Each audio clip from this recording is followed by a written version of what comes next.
to just take a minute to introduce our presenter, Rohan. He's a longtime AEE member, presenter. We saw a version of this workshop at our international conference in Minneapolis last year and got such a great response from people. We really wanted to figure out how to get it out to a bigger audience.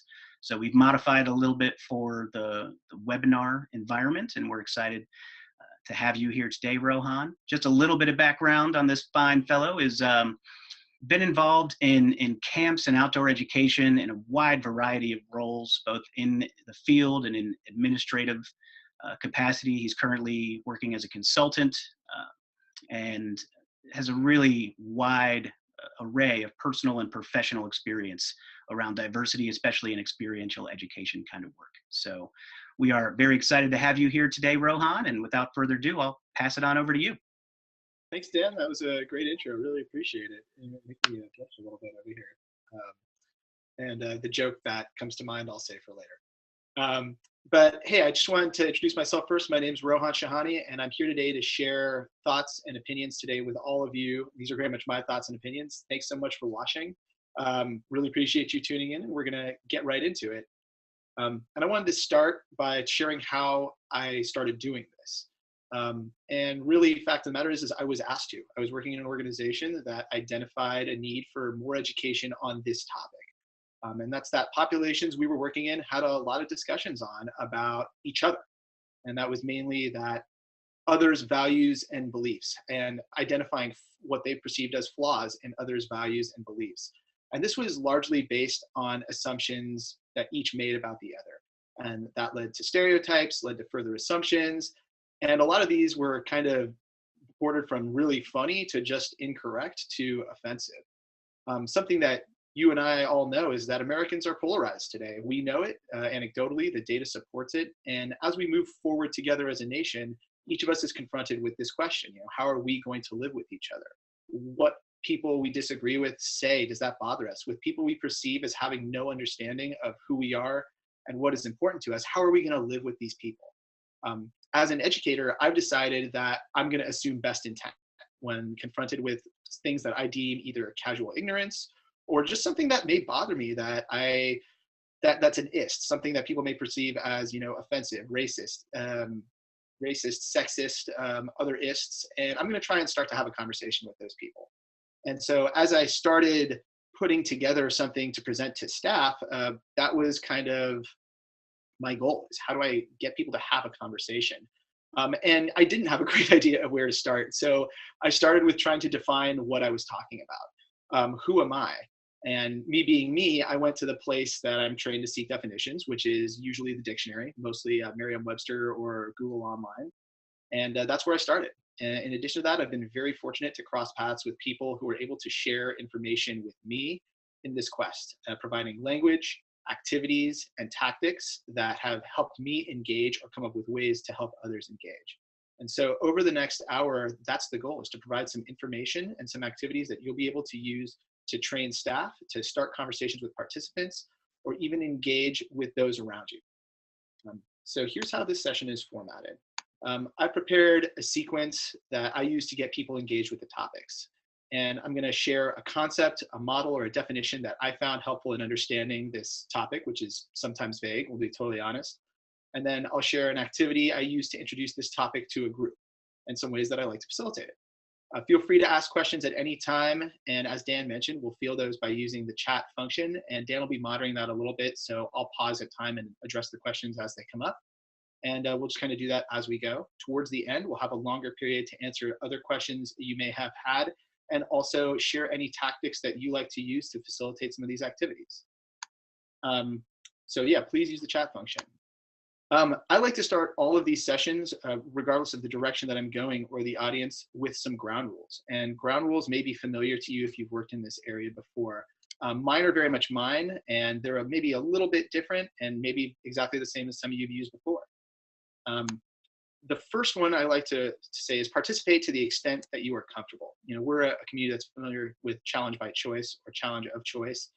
And this is a subject that a lot of people are very uncomfortable with. And I set that stage right away. Hey, participate to the extent that you're comfortable, but get your needs met. If you're not comfortable sharing, that's totally fine. you're cool to just sit and watch accordingly. And today, as we go through this session, again, participate to the extent that you're comfortable participating. The next one is giving people space to unpack. This one is kind of a little bit more vague. There's a great article there'll be a link to a group at the end that'll kind of show you where you can look for these articles and things like that. There's a great article I read about unpacking and unpacking white privilege specifically. Defining oneself is key to these conversations. As people feel safer talking about things that are dangerous, a lot of it has to do, it's self-referential. So it's okay to give people space to unpack and kind of reason through and logic through things. And I think it's important to give people space in these discussions to do that, especially if they're people who haven't been confronted with some of the concepts that we're talking about. Definitions are something that we'll be using again, and again. And definitions are really fuzzy in this world. They're ever changing. As I said, I go to the dictionary a lot for definitions, or organizations that I like Mosaic Project or the Safe Zone or places like that. And every time I go looking for a definition, I find a new one. They're always kind of vague. So I try and source that as best as possible. And I want to also acknowledge that there's a lot of other ways to define this. So I just kind of set the stage for that by listing this as a rule and letting people introduce other definitions that they have as well. This is the Facebook group I was referring to. A lot of the resources that I use for definitions, I put in there. And this will be on the URL towards the end as well.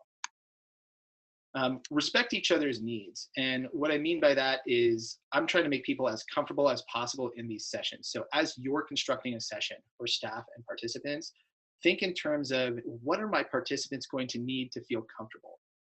What I've found working with camps and outdoor ed populations is a lot of the time it's just giving them the space or permission to move around, to really just kind of stand up, go to the bathroom, do whatever they need to do, and just kind of do that across the board and not really have to worry about me or what I want from them. Giving them the space to do that is very, very, very key. So that's something that I'll do quite a lot. Another one is avoid devaluing opinions.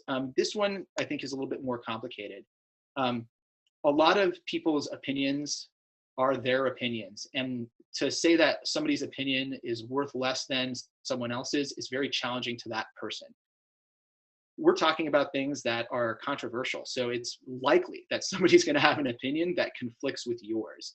And so I like to say, hey, it's totally okay to disagree with somebody's opinion. Let's not devalue that opinion. That has been formed by a collection of the experiences of that person. We're going to value that they shared that opinion. We may disagree with it, but we want people to share the opinions that we disagree with, so that way we can have dialogue around them. So that's one that I absolutely put out there.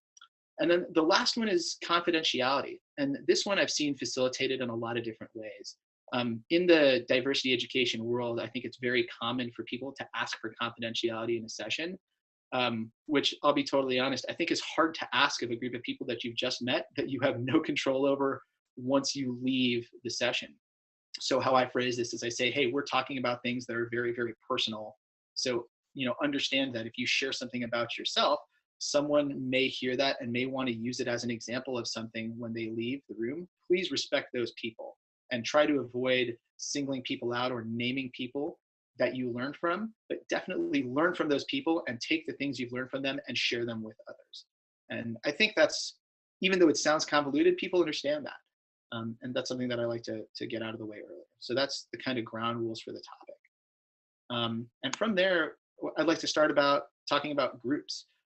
When I'm building these sessions, the thing that's very, very important to me is to get people comfortable talking to each other quickly. And that's working with the group and kind of figuring out commonalities between the group.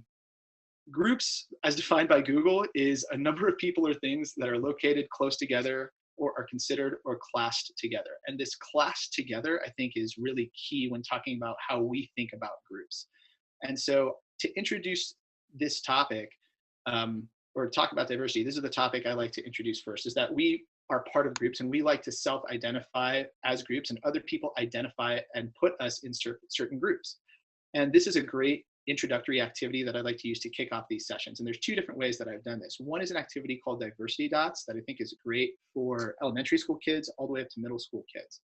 And what Diversity Dots is it's a number, you get those little sticky colored dots or stars, and you get a bunch that are one color. Maybe you get, like 25 that are blue, and then maybe 5 that are red, and then maybe 1 or 2 that are pink. And you have everybody display them on their forehead. So everyone can see everybody else's dot, but people cannot see their own dot. And then you ask them to silently group themselves. How are you grouping yourself? Put yourself in a group.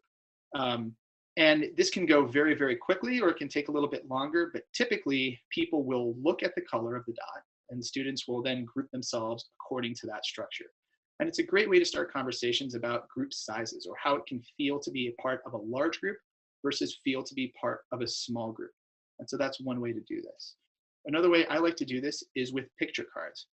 I have a series of picture cards that I've taken from just images from Outside Magazine, Backpacker Magazine, stuff like that, that I've cut out and laminated together. And there's a couple commonalities between these cards. About a third of them have a picture of a bike in them. I really like to ride bikes. A third of them have a picture of an animal in them. And then a third of them have a picture of somebody backpacking in them. And there's a lot of ways that you could view these cards and pull some similarities between them. So another way I'll do this with adults or with older groups is I'll splay out these cards and I'll tell them as they come into the room, hey, grab this card, look at it, find out why you identify with that card, ask yourself that question, and then put yourself in the group that you belong. And what I find is interesting is people then right there start to dialogue about the things that they have in common. Hey, this is what I identified with in this card, and I want to be over here in this group with you because we have that same identification. We share that between each other. And what's nice is now I have a group that's formed that gives me the opportunity to keep going through some of these activities. And additionally, they've already got something in common that they're talking about. And hopefully people are starting to get a little bit more comfortable. And that's really the goal of that activity, is get people comfortable with each other and starting to talk to people that they may not ordinarily identify with. And it starts the conversation moving forward as to how we identify ourselves. And so that's how I start that conversation. Next, a concept that I want to introduce is the diversity and the inclusion paradox. And this is a kind of higher level topic. And so the way that I'll frequently do this is, now that we've been talking in small groups about the things that we have in common from these cards, or the way we placed ourselves in a group, is I'll tell the group, hey, answer this question. What is diversity? And if you'd like to participate at this point, you can feel free. Answer this question, type it into the chat window. What is diversity? What does diversity look like to you? Is it something that's important in your organization? Let's define this question. In my opinion, it's a pretty vague, open-ended question. I'll ask people to take about 30 seconds and reflect. Then I'll invite them to discuss it in their small group. As the conversation now starts to grow, I'll go from group to group and I'll ask them to come up with 1 to 3 answers that they all like for this question, and then put up pieces of paper around the room for a gallery walk where they can start to draw up and write up these answers, so that way everybody can see them. So we start to build some common vocabulary. I like this gallery walk strategy in that people can engage with it or not engage with it as they see fit. And it's kind of easier for people to kind of walk up on the slide and write up something that they may not be comfortable saying to the whole group. And really that's a big belief for me, is I don't really like to have people talk to the whole group unless they want to. I'm going to encourage people and give people opportunities to interact in small groups throughout these entire presentations. And it leads to a great discussion, really, as to what diversity looks like. Sorry, I skipped there. Is your workplace, school, organization diverse? What does diversity look like in your organization? This is how I start to debrief this. This is how this starts to go forward. And the discussion in groups is really super cool and super empowering. I really like what stems out from there. The inclusion paradox itself is from a book by a guy named Andres Tapia. And a great quote from that book is this quote right there. And that's that an increasingly multicultural workforce will require deeper understanding from many different areas. Not only what cultures are in the mix and which cultures individuals are from, but what these individuals therefore believe, how they act, and why. And I think that's something that's great to start talking about, because as we're talking about what diversity looks like, I think we start to talk about the things that we can see or the people that we know in organizations. And it helps us really start to talk about when we say that we're a diverse organization, what does that mean? Start to put some definitions around this. Rohan, you have gotten a couple of responses to that initial question. Awesome. Just to read a few of them out. Michael defines diversity as differences of all kinds. Megan's defining it as diversity is the presence of difference. Another person's collection of differences. So I'm seeing that word difference pop up quite a bit in people's definitions. And I'm also curious to hear, I sense a little bit of shyness with the chat in our audience today. I'm definitely curious to hear what that other question, what diversity looks like in your workplace or organization or environment. So feel free to keep on contributing to that while we go through this. The reason I like to start this conversation is that it does start a much larger conversation that I like to see continue when we leave the rooms, or to see people take back to their home organizations. Um, and it has a lot to do with unique talents and things that, you know, different cultures are going to start bringing into the workplace that maybe you haven't considered or maybe haven't given space to come out. If some of you signed up in advance, you got a worksheet from me that I like to use sometimes in this. And one of the things that I'll do at this point in the presentation, if I'm using that worksheet, is there's an activity right at the top that talks about things that you could write a book about, things that you're really talented in. And this is another activity that I like to use with younger participants, or even really up to early 20s camp staff, people who are working with younger participants. And it's from a book called The Me I See, and it's a reflection activity where people are asked to write down, hey, you know, what's something that I could teach someone else right now? What's something that that I'm an expert in? If I flipped open a dictionary right now and saw my face on a page, it would be next to this word. And those, I think, are great ways to frame that discussion. And they're cool activities just to do when you're facilitating these conversations, is to help drive more ways for people to identify themselves. The definition, or the way that I like to talk about, you know, hey, are we celebrating diversities, is business casual. And this is something that Tapia talks a little bit about in that book. When we talk about business casual, what is business casual internationally? Is this business casual? I mean, in America, when we talk about business casual, this is what we talk about. If you're wondering where I got this graphic from, I actually Googled business casual and hit images, and this was one of the top hits. And I thought it was pretty interesting, but it's a very Western framed concept, business casual. You know, the culture that I'm from, or that I originated from, or Asian cultures, may not consider this business casual, or maybe they do now because of Western influence. Again, the question is are we seeking to celebrate our differences, or are we seeking to ignore our differences? And where is that line? Is that something that's healthy for organizations? Dan, are there any more questions or anything that we should address at this point before we move on to the next section? No, I think you're good to keep going. Great. Fantastic. Once we start talking about our differences, how we define ourselves and how we group ourselves, the thing that I'm finding is that when I'm doing this in a group, if I give enough time for it, people are starting to have some great conversations.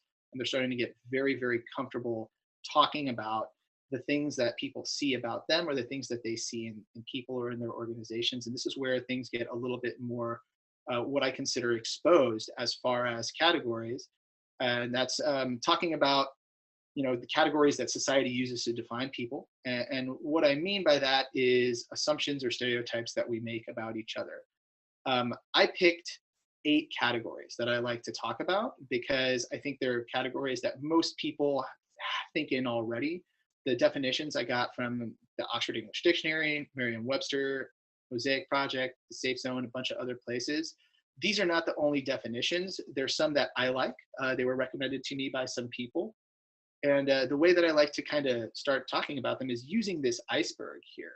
And it's talking about what makes up a person. You know, there's a lot of things that make up a person. There's a lot of different ways we could define ourselves.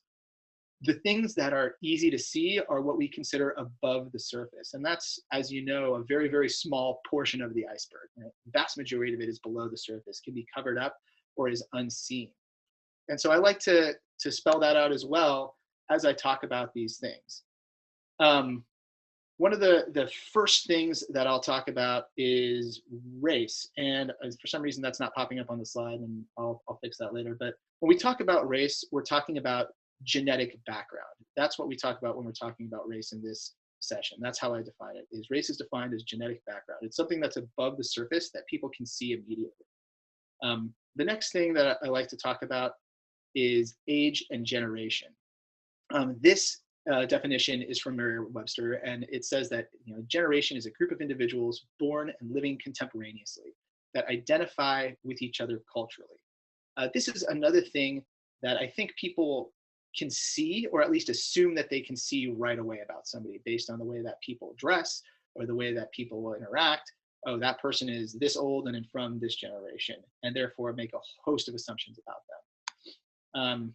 Okay, there's race. For some reason that got over. Gender identity. This is where things maybe start to get a little bit more blurry, and maybe this is right at the waterline.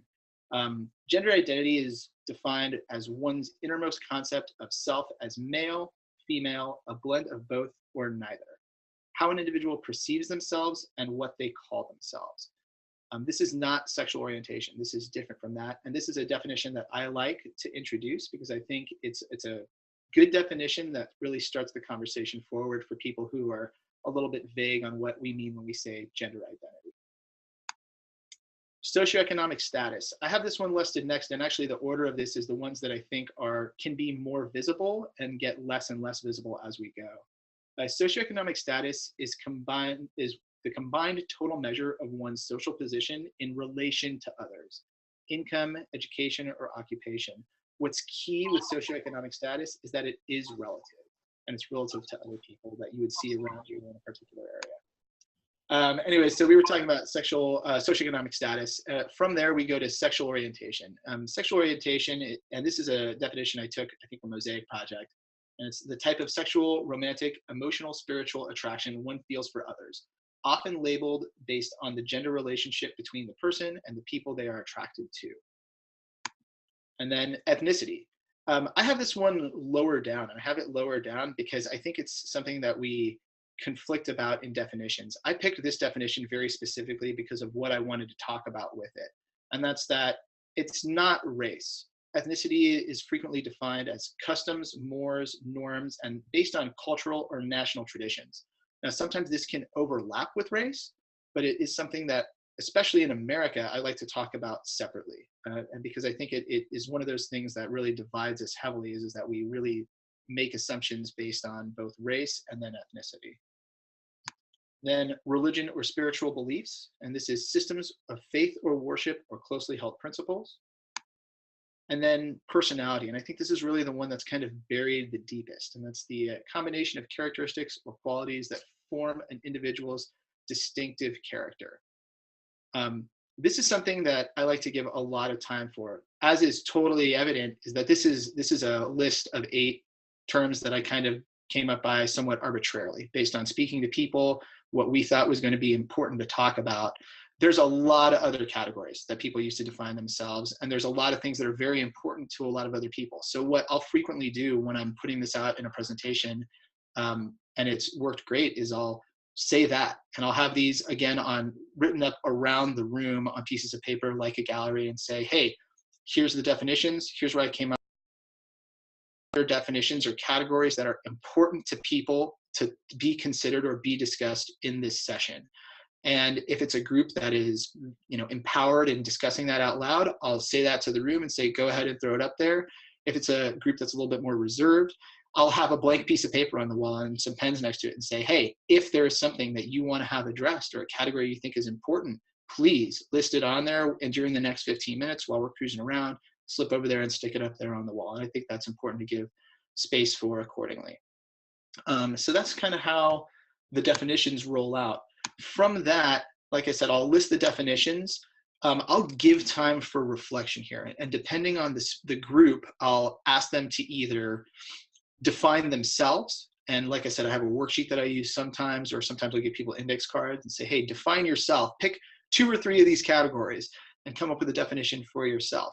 If the group's a little bit more reserved, or if it's a group that's a younger group, I'll say, hey, let's just start listing things that fit under these categories. What are some races? What are some ethnicities? What are some socioeconomic statuses? What are some things that we can use to start build the conversation, and then also build vocabulary around this conversation? And I actually really like doing this that way, because what it does is it gives people space to come up with things that are also kind of crazy and ridiculous, and sometimes a little bit funny as well, and get this vocabulary out in the room. or get out in the room in front of us something that they've heard that may have bothered them, or something that they've recently had pointed out to them may not be something that people like to hear. And so I really encourage some reflection in this process as we're listing this out. Build the list in the gallery from there. And from there, we start to get a great discussion, and it really leads into a conversation about assumptions and stereotypes. Something that you'll have noticed about this is that there's a lot of discussion in this whole session. And as I looked for ways to introduce the topic to people, I thought it was very important to really get people talking to each other as much as possible. I think dialogue is the most important thing. So by this point in the presentation, I've given people a lot of space to really talk to each other and share these ideas. Hopefully that they're getting more comfortable talking about things that are a little bit more high risk, which is now stereotypes. I think for me, when I hear the word stereotype, it kind of puts me on edge right away. It's something that I was taught at a young age, stereotypes are bad, without really being told why or how they work. And so at this point, I like to it's a little bit of a diversion from what we've been talking about, but I'll kind of say, okay, now let's start talking about stereotypes. And it kind of makes things a little bit more high risk right away. The definition that I like for stereotype is that a stereotype is a widely held but fixed and oversimplified image or idea of a particular type of person or thing. And I'll just let that sink for a second and then say it again. A stereotype is a widely held but fixed and oversimplified image or idea of a particular type of person or thing. Stereotypes can be positive or negative, and they can be damaging regardless of connotation. At this point, I do like to challenge people to think a little bit, hey, are there some positive stereotypes that have been ascribed to you? Can you list them? Are there some negative stereotypes that have been ascribed to you? Can you list them? If you can think of any right now and you want to put them into the chat section, we'll come back to them during the Q&A, because I think they're always great to share. For me, a positive stereotype that has been ascribed to me is that I am great at technology and I'm very tech savvy, and that I must be awesome at math. Those are three things that are absolutely not true about me in any way, shape, or form, as probably can be indicated by our little technical difficulties right there. A negative stereotype that somebody may have about me is that, based on looking at me or how I may be dressed during a cultural festivity, that I may be very in tune with Islam, or that I may be Islamic in some way. Now, I don't think that that's negative, but typically if somebody's making that assumption about me, it's because there's a fear or something that they're going to extrapolate from that. So they'll say, oh, I see this person must be Islamic, therefore they must be extreme, therefore they must have a certain set of religious beliefs that cause them to act in certain ways. Not necessarily the case, pretty negative stereotype, but it's something that just kind of stems. It's a series of assumptions that stem from each other. But even positive ones can be pretty damaging. I've definitely had people offer me jobs that, hey, would have been really cool, that I was not at all qualified for. It's always fun to get into the office and think you're interviewing for one thing, and then you show up and they're like, oh yeah, we have this great, financial modeling position that we think you'd be great at. I'm like, yeah, I don't know how to do that. I was an intern in your marketing department. But they can be positive as well as negative. They can be damaging in either way. Stereotypes lead to assumptions, or they're founded on assumptions as well, but they lead to further assumptions. And those are assumptions about ability, aspirations, work ethic. And when they go unsaid or addressed, they will start to turn up at particularly damaging moments. And the reason I like to talk about assumptions and stereotypes and use that specific definition there is because it starts to transition into a larger topic, which is going to be the last thing we talk about today. And that's the cultural deficit model. This slide here is just some, the question that I asked is, what are some negative stereotypes people have ascribed to you? If you can think of any that you'd like to share, like I said, we'll share them out anonymously during the Q&A, or some positive stereotypes people have ascribed to you as well. I will frequently do this as a pair and share activity. I'll give people the opportunity to kind of think about it, write it down on a piece of paper, and then form their own groups, either a group of 2 or more. I don't really care if people are in small groups or in large groups, and then give them the opportunity to talk to each other about it. Hey, somebody said this about me and it bothered me, or hey, I heard this and it bothered me. Has anyone else heard this? And I think that's powerful when done in those groups where people have already been discussing a lot of other topics. Cultural deficit. This one is a little bit more, I guess, detailed and a specific. So I'm just going to go ahead and read the definition to start with. And this is the deficit perspective. And the deficit perspective is that different communities place a different value on education, support systems, or community norms. And that results in varied performance or participation in schools, activities, or the community at large. The commonality is that there's an expected negative consequence of the resulting behaviors. So I'm going to assume something about a group, and because I have an assumption about them, I'm going to go to my bank of stereotypes, things that I've been trained to say, okay, this person, when they look like this and sound like this, is that. And because they are that, they must also be, they also value education this way. They have this kind of support system that conflicts with mine. They have a community norm that I disagree with. And obviously, because of that, they're not going to be engaged in the things that I want them to be engaged in. And that's going to be negative for me. That's going to be negative for society, and that's going to be negative for everyone involved. The reason that this is important to define and to think about is that it results in systems and expectations that are based on these assumptions.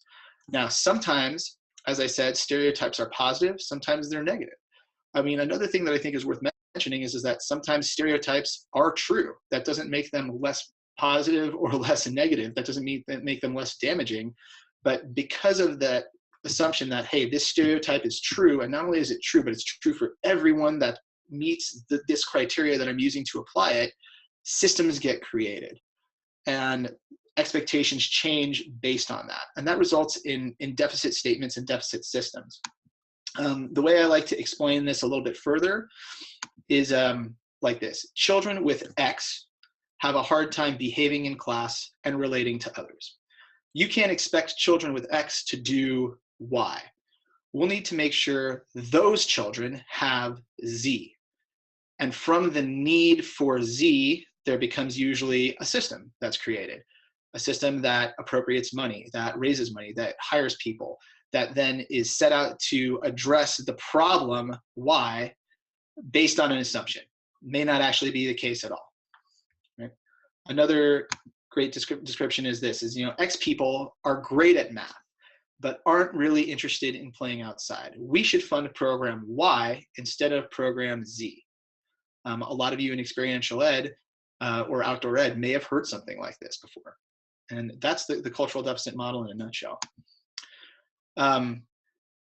This is a harder subject to get into. So it is something where there'll be a lot of questions at this point, and we'll start to talk about, hey, what is, I don't really understand what that means. And for me, it's just drawing the lines between an assumptions lead to stereotypes lead to further assumptions, and they lead to wide-reaching assumptions about entire populations, and that results in deficit statements, and deficit statements result in systems that are created, that create cycles within communities. There'll be a lot of open discussion at this point in the session. I think it's important to leave that space, and also, again, leave a lot of space for people to unpack here, because people will probably have been exposed to a deficit system or seen something that resembles this and want to talk about it. I think that's great.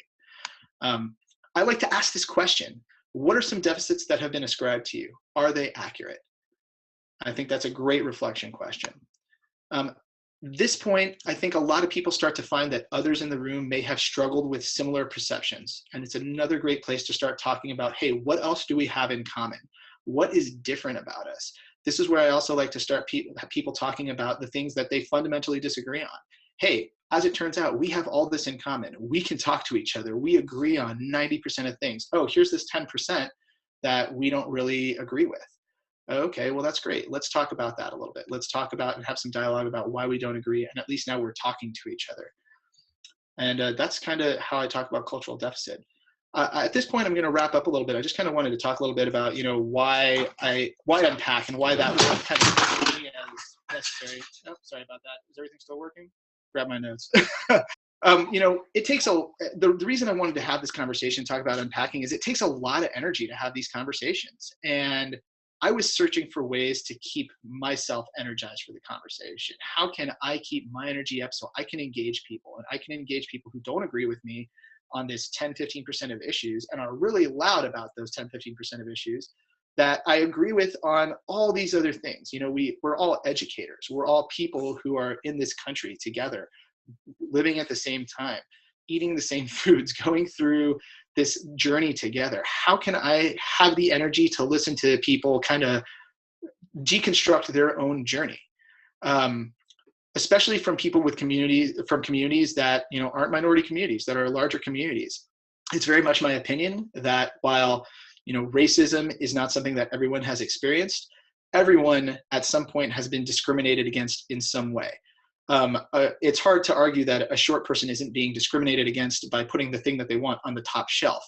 That is, you know, there's a big difference between equality and equity in this country. And so getting to wanting to have this conversation, I found that, you know, some people just need time to process and to reflect without having a whole lot of angry words thrown around.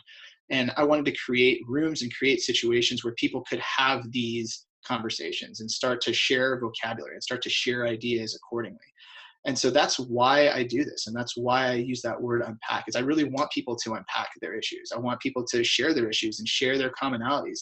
I think we're just going to find that we have a lot of things in common with each other and that we'll be able to move forward together. And so that's why the word unpacking, I think, is something I latched onto. Once again, you know, my name's Rohan. Thanks for tuning in today. We're going to have some time for questions and answers for the next 20 minutes. Right now it's 1:40 and we'll let you know at 2 o'clock. But this is me and this is my contact information. You can check out my website. There's going to be a link on there to a Facebook group called Discussing Diversity. And that's where I post all the resources that I use to source this. And that's things like the Safe Zone, various graphics I use, links to various books, or people that influenced me in this quest. And so that's kind of the best place to look for those. And you're welcome to start conversations in there or to keep conversations going. It's something where I'll also post pictures from sessions when we gallery out those big lists. I like to post those in there as well. So thanks very much for tuning in. And at this point, Dan's going to help me moderate some questions and answers. Thanks, Rohan. And I just want to tell everybody listening, I promised this man that people would be really interested in asking questions and just digging in to how this is affecting you in your own practice and your personal or professional life. So please do feel free to contribute your questions and comments in the chat. While you're thinking of that stuff and typing it down, I know the first question that comes up for me, and I'm going to go ahead and ask it, is I think what sometimes keeps me from engaging in these discussions is the fear that something I'm going to say is going to be construed as racist or insensitive, or it's going to trigger someone. And so it's much easier to just not say it, you know, and just not even try. So that way I can be sure that I don't offend anybody. And I'd be curious if you have any examples from your own practice or best practices for what happens when that fear is realized. Somebody is not happy with what you say. Absolutely. So, fantastic question. And I wanted to share a little bit, you know, one of the things that I found out as I was doing this is that exact statement, I think almost verbatim, that Dan said, is something that 67% of those who identify as liberal or Democrat have said straight up. And there's a lot of polling around this. From Pew does a poll every 6 months that says those who identify as a conservative won't bring stuff up because they think they'll be called politically incorrect. Those who identify as liberal say they won't bring stuff up because they're afraid they're going to get in a fight about it, or that they're going to be basically devalued for it. So I'll tell you right now, it is messy to talk about. And the way that I kind of structured this session is how I like to structure those conversations, is to really start small and get bigger and bigger and bigger. What I have found is that where a lot of the friction is and a lot of the fighting is right in the middle of this chain. Is people have assumptions about each other. They assume that because you are X, you believe Y, Z, A, B, you believe all these other things. Or even if you ask a question about something in that context, frequently it's bait. People will say, hey, I'm going to ask this, they'll think I'm going to ask this question in this certain way to see if I get this response. So I think things that I do is I definitely don't rise to those kinds of statements. When people share an opinion, even if it's something that really bothers me, I thank them for their opinion. I assume positive intent, and then I start the dialogue. Hey, how did you come up with that opinion? Hey, is there a reason that you came up with that? What I've found is that as people start to identify stereotypes that they've made about themselves, it comes back to that statement I made earlier. Almost everybody has been discriminated against at some point. And that could be as simple as having somebody else make an assumption about them because of the way they look. that's a form of discrimination. Is it an extreme form of discrimination that was damaging? Well, it's hard to say. It's case by case, right? There's some discrimination that is incredibly damaging. There's some that's people throw off left and right.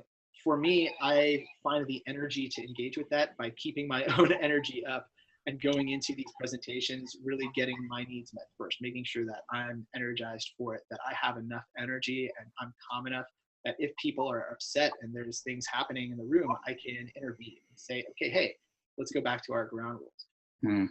Give people space to unpack a little bit, and let's restate what we just said, but not devalue each other's opinions. There is a difference between fact and opinion, right? And there's a difference between thoughts and opinions. And I think pointing those out and doing it in a calm fashion has always helped me in these discussions. I've had a lot of success moving these forward. So yeah, that's my answer to that. Thanks, Rohan. And we're having that weird video thing again. I don't know why it wants to show my icon, but I'm going to stop your video and then ask you to start it again. And while we're doing that, we have a question here from Michael. And basically it says he's wondering two things. One, how do we increase teachers of color applicants? I'm deciphering that as how do we get more people of color to apply for jobs like this? I think that's what I'm seeing there. Michael, feel free to correct me if I'm wrong on your chat. And then are there any groups that you could recommend to deliver training on diversity and inclusion to faculty? Sure. So I think number one, we increase engagement and get more applicants and more people in the experiential ed world and outdoor education ed world of color by engaging more youth of color in that world as much as we can and as soon as we can. And that's, I know, not an easy answer. It's a long-term solution, I think, is we really have to engage more. And a lot of that comes back to that statement, is engaging those youth populations that a lot of people don't see as interested in this world. And a lot of people are interested in this world. And I think, when I think of reasons that I wanted to teach and wanted to do certain things, it's because I had role models of who drew me into it. And I'll be totally honest, none of those role models were people of color. But those people were very encouraging for me and very encouraging to say, hey, yeah, you can do this. Yeah, you have a voice in this. As far as groups, to talk to large groups of faculty on training on diversity and inclusion, I am a consultant. There's a lot of consultants out there that do this sort of thing. I'm happy to connect with you directly and provide you with my own contact information, as well as some other organizations. Two organizations that I really like are the Mosaic Project and the Safe Zone, which I've, have great free curriculum out there and stuff out there that I've sourced as well. And they also have consultants and people who can go out and do trainings. I think it's really a question of identifying a little bit more of what you need. Hey, where are we organizationally on this topic, and what do we need, and what's going to help move that conversation forward? Maybe it's something that you could do yourself. As I said, for me, this really started because I was asked to do it. And it's been this great 2-year-long odyssey of research and presenting and just encountering a lot of people who are like, yeah, we like what you're doing. Keep doing it and let us help you do that. So yeah, that's how it is with that question. We have a question from Wendy. Says, we work with trainers and facilitators, and it can be difficult to get a diverse enough group in leadership. What strategies do you have for finding and promoting and giving a diverse group of people a chance at breaking into speaking and leadership opportunities? Ooh, that's also a great question. That's a little bit tough. I guess I would posit, number one, that a lot of our identification of a group as not diverse is stuff that tends to be above the surface. And I think that I've been very fortunate to know that as I engage the organizations that I'm working in these conversations, there is more diversity in those groups than I assumed. And it was very much an assumption on my part. So I would, number one, encourage you to just see if there is, from people within your organization, if there is a specific topic that's below the waterline that they feel empowered to talk about or that they identify with. That's a great person to talk about that topic, or to send on a quest to learn a little bit more about it. As far as finding and promoting people and giving a diverse group of people a chance to break into speaking and leadership opportunities, I think a lot of it starts from from identifying to people or having people acknowledge that, hey, we need more diversity in these subjects. We need more diversity in these rooms. and then helping to push that goal forward organizationally. Every organization that I've worked with in the last 4 years, this has been a conversation, and it's been a conversation that goes a lot of different ways. And actually, this has been one of the more polarizing things is, hey, if we can't draw people in, how are we going to draw people in who may not be interested in it, or there's not a qualified person? How are we going to say that this person is more qualified than that person because they are from this diverse population? And a lot of it is us pushing our youth and the people who are in our programs into leadership roles and bringing them up more. Whether it's teenagers in programs, relationships with local high schools and colleges is a great place to start bringing people in who are in leadership roles already, and having them speak to your organization. That's something that I've done that went really well, where we're like, okay, hey, there's this university over here that's having a great conversation about these things. Let's have somebody come over and talk to us. And it was somebody who had never spoken before to a group, and they were stoked to do it and really excited to do it, being given that opportunity. I would also say, hey, have people submit to local AEE conferences, AEE National, ACCT, and other places as such, that conferences that people are going to, and just try and submit and talk about the topic. That's a lot of how I got into it as well. And I know that Dan and AEE are very supportive of people coming out and talking on a host of topics. And this is one that, gets a lot of traction. People want to learn more about people's experiences in this world. Thanks. So we're starting to see a lot more questions roll in now. Someone's asking about how identity and stereotype overlap. So a little bit about how those two ideas relate to each other. Can you talk a little more to that? Sure, absolutely. So the way I would say it simply is that your identity and how you view your identity is the reality of the situation, and how somebody else views your identity is usually affected by a stereotype that they have of you. They may assume that you like certain kinds of food, do certain kinds of things, have a certain kind of religion, certain kinds of political beliefs, because of what they're seeing about you. And the reason that I like to talk about identity so much and self-definition of it is it's a great way for me to keep my energy up and feel I'm okay. I can talk about things that are, to me, risky. If somebody's got an opinion that I find offensive, I'm going to be okay because I'm good with myself. And the front half of the session and a lot of those intro activities that I was talking about are really geared towards that. How do we make people comfortable with themselves enough that they feel comfortable talking about themselves, and help confound those stereotypes? And that's how they overlap. That's where the overlap is. I have yet to find anybody who perfectly fits into a stereotype. There's definitely some stereotypes that apply to me, but I don't fit perfectly into anyone. I don't think anybody does. That's very much my opinion. Thanks. And folks looking at chat can see Wendy provided a link to a Facebook group that she believes will be helpful for continuing this conversation. Thanks for that, Wendy. Question from Megan. What do you see as a difference between diversity and social justice? I don't think there is.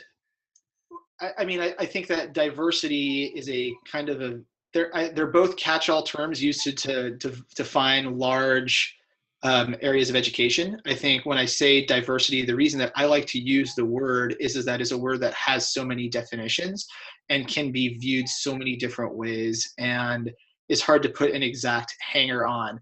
My opinion of social justice is that it's valuable, but when we're talking about social justice, we're talking about things that happen following the discussion. When we're talking about diversity, we're acknowledging, or we're starting to talk about that it exists, that there's this thing, and it has a bunch of different definitions. When we're talking about social justice, I think we're talking a little bit more about rectifying or changing some of the systems, or fixing things that we perceive as broken or that need support.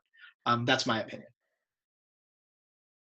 Thanks. And also on the chat, you'll see Megan put the Avarna group as a great resource. And I've done some work with them. They're also putting out a lot of good resources for this conversation. Next question coming from Michael. What are some of the reasons you use to explain why diversity and inclusion are important? I guess for some people, you just can't even get into the conversation if they don't see the value in having the conversation in the first place. I would say that it's a matter of perspective and keeping your energy up and waiting for that moment. I've found that there's always a moment where a conversation comes up where somebody perceives a slight or a systemic or cultural thing happening that they disagree with, that they feel targets them. And I think, especially in I hate to think in terms of categories or stereotypes myself, but it's natural to a certain extent. The stereotype of someone who doesn't think diversity or inclusion important is a very specific archetype in this country. And I think in all of those places where people say, hey, this isn't important, this isn't something we should be talking about, very quickly they will say something that where they are seeking for that recognition just as much as anyone else. They're seeking people to see them for who they are, as opposed to a collection of things that are all affiliated with the bucket they've been pushed in. And that's where I wait and start the conversation right there, and look for a commonality. Hey, that's great that you feel that way. I value that opinion. In my experience, I've also had that happen to me. Tell me about your experience with it. How did that happen to you? How did that feel for you? And that's something that is a bonding experience that allows us to really move forward in that way. It takes a lot of energy. It takes a lot of patience. I think we're fighting a good fight, though, so I got my energy up for it. I'm good for that. And hey, I just wanted to say real fast, thanks to all you who are posting links and resources in here. I'll link to all of them through that Facebook group and through my website as well. Great. Another question, and I think this is kind of a big one, from Ella. There are quite a few racist and sexist comments made in my workplace. I want to engage my coworkers in a larger conversation about diversity and environmental education and conservation. With approximately 15 white Christian conservative employees in the organization, what are some good strategies to confront those issues, address those issues without creating a negative work environment?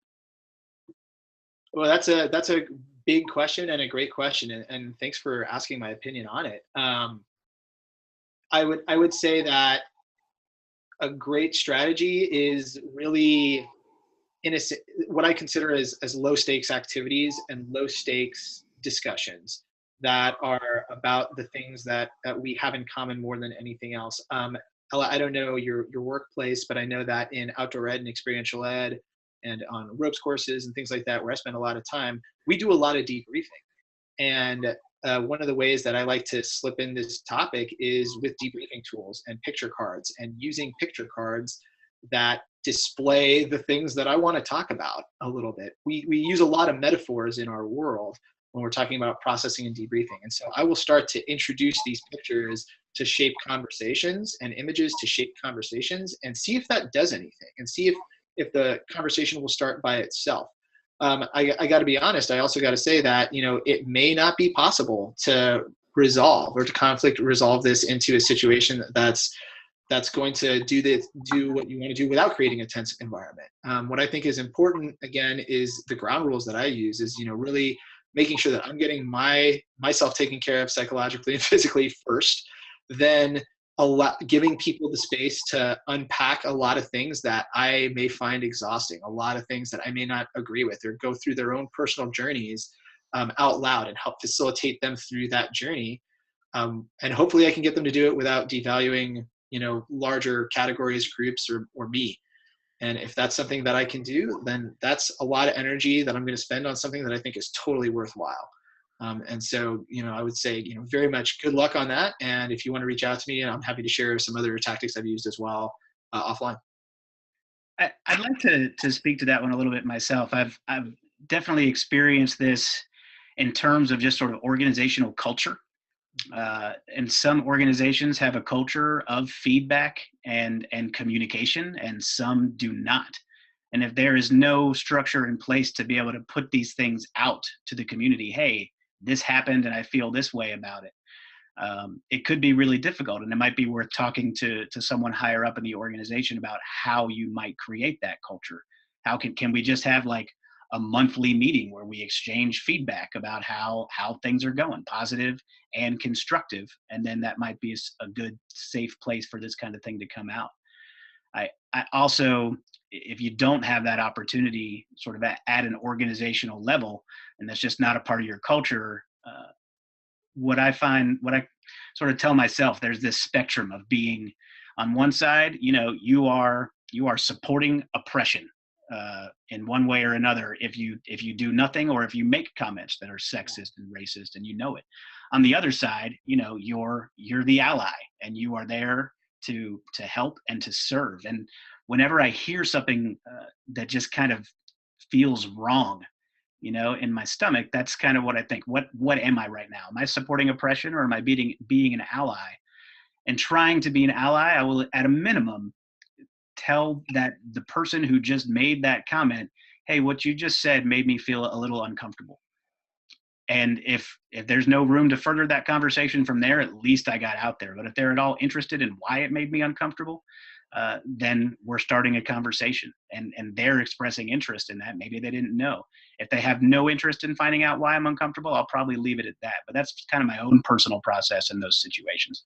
Yeah, no, that's a great way of doing that. And hey, I do want to say it is 2:00. We're going to stay online to keep answering questions for anybody who wants to continue to ask questions. And I'm definitely going to get to this one that's on the chat right now.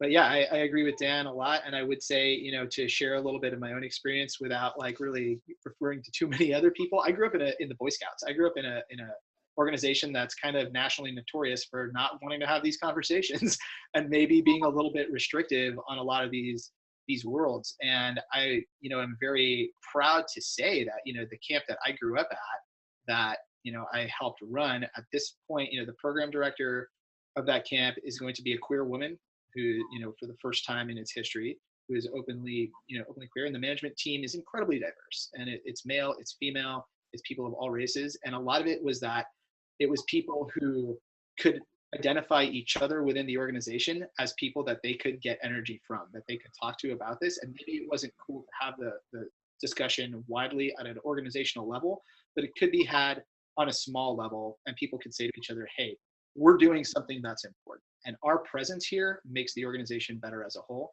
We believe that, and so we'll stick it out for a little bit. And now that organization can have those discussions open. Now it's being led by people who are leading those discussions. And that's a great feeling to have, and that's a great experience to have had. So I would say, good luck with that, and keep fighting the good fight, because I do believe it's worthwhile. We have another question here from Tom. It seems like one's view of their own identity can be as limiting as another's stereotype of you. Do we need self-assigned identities for their comfort factor? It's an interesting question. That is an interesting question. And one of the things that I think I could have been better about getting out in this presentation is a key component of these discussions is making sure people are okay. And what I mean by okay is that they're getting their physical needs met, that they feel like they're fed, they're watered, they've gone to the facilities, that they're getting their emotional needs met, that they feel comfortable engaging. And so I really scaffold and I'm very vague and not specific, and do a lot of conversation and pair and share activities before I get to descriptions of identity, because you're right. One's view of their identity can be very, very limiting. What I've found as I facilitate these is if people have a limiting self-identity, or they're starting to list things out that are clearly in line with the stereotype, and they seem to have some personal baggage around it that needs to get unpacked, people around them are noticing this as well and facilitating that discussion. And it is can be very powerful and very transitive. Something with groups that I work with more than once is we'll actually do that self-reflection activity every session. We'll talk a little bit more about, hey, what are some categories of race that you've heard in the last week? What are some stereotypes of ethnicities that you've heard in the last week? To start building our vocabulary even further, and also kind of laughing about it a little bit. I'm reluctant to assign people to anything. I guess I'm not totally clear on your question, Tom, as far as some assign identities for their comfort factor. If you could clarify that a little bit, I'm happy to tell you how I interact with it. But as much as possible, I like to have participants drive what they are saying and just accept it, because that's their reality at the moment, and I don't want to devalue that. Question that just came in as well. Maybe I think that person's name is Lauren. Your youth are so influenced by the media, songs with derogatory names and meanings, which normalize those viewpoints. How does one tackle the themes that have become so socially acceptable these days? It's an interesting question. And Rohan, I think I know what's going on with the video. If you just at least start off a little bit louder, then it'll switch over to your screen. I think it's a volume issue that's keeping. It's a volume one. All right. Well, I'll try that out for sure. Absolutely. So yeah, that is a great question, Lauren. As far as songs, movies, TV shows, really anything with media and media education, I guess. When these conversations come up or terms come up that in the sessions that I'm doing about this, I'll address them by really breaking down what they're saying, and let's talk about and subdivide the definition and actually get a clear definition about it. The themes, as far as themes that have become acceptable, I think there's a lot of value in education around, that media versus reality and breaking down media messages itself, that media messages exist to sell something. There's a great organization called Kaiser Family Foundation and a couple others that talk a lot about core concepts in media. And I'll link to that as well off of that Facebook group. And what the core concepts are is they're basically things that apply to all media messages, whether it's this webinar or a television show or a song or a commercial, that just says when you're looking at a media message, understand these concepts, that it's built, that it's constructed by somebody. Somebody built this and it reflects a point of view. It may not be their point of view, but it is a point of view. That there's a profit motive or some sort of motive involved in construction of that. I think it's gaining that perspective a little bit and starting to separate the thing, whether it's the song itself or a movie from reality, is where you start. Is, okay, hey, this is a song, this is a book, this is a movie, this is something that has a point. What is the point of this thing? Is it to entertain? Is it to try and convey somebody's reality? Great, let's figure that out. Let's go to the source. Let's go to the authors. Let's go to people who are deconstructing that and start to see if there's something that is valuable from it or something that's not valuable from it. And that's kind of how I get started with that. It is a great question and a huge bucket all to itself, I think. I've worked with an instructor once who liked to use kind of current popular music as a way to teach this stuff. And what he would do is just take the songs that the kids we were working with were listening to every day, and just play 3 or 4 seconds of them, get a line and then pause and ask everybody, what did that person just say? And start to break down the lyrics of these songs piece by piece and dig into the message of the song and how they're trying to communicate that message. I've had really good results because it's often a piece of their own culture that they just haven't looked at quite as hard. Yeah, that's a great tactic. Another tactic that I've used, which I really enjoyed, is I'll take when I had a TiVo, this was super easy to do, is I'll go to 8 to 10 p.m. broadcast sitcom television and just record the commercials. And we'll watch the commercials, and we'll watch a 45-second spot or a 90-second spot and do the exact same thing. Okay, hey, what is being said by this? Who's in it? Who's doing what? Are they eating something? Are they buying something? Are they selling something? What do they look like? And it is a great link, I think, a lot between above the waterline and below the waterline perceptions of people. That when we see a certain category of person, we make a lot of other assumptions about them, and a lot of that's driven by advertising. And yeah, I like to use commercials. So we're pushing about 10-15 minutes over, and I see the questions are starting to slow down. Megan, thanks again for another resource. We will send those resources out to you. Rohan says he'll link those in the Facebook site. I'll just warn you that the email that's coming out right after this webinar is over will not have all of these resources because it was put together before, but the other email that has the recording of this webinar will also have the resources you all have mentioned in your chat. So thank you all for contributing that. And once again, I think we're about to wrap things up. So thanks so much for being here, Rohan. Thanks everybody for showing up and digging into this conversation. Please keep it going. We at AEE, we think it's a very important conversation to have. At our conferences and workshops, you'll see a lot of sessions about this, and we're excited to keep it going and do what we can to help. So thanks again for being here, everybody. We'll see you next time.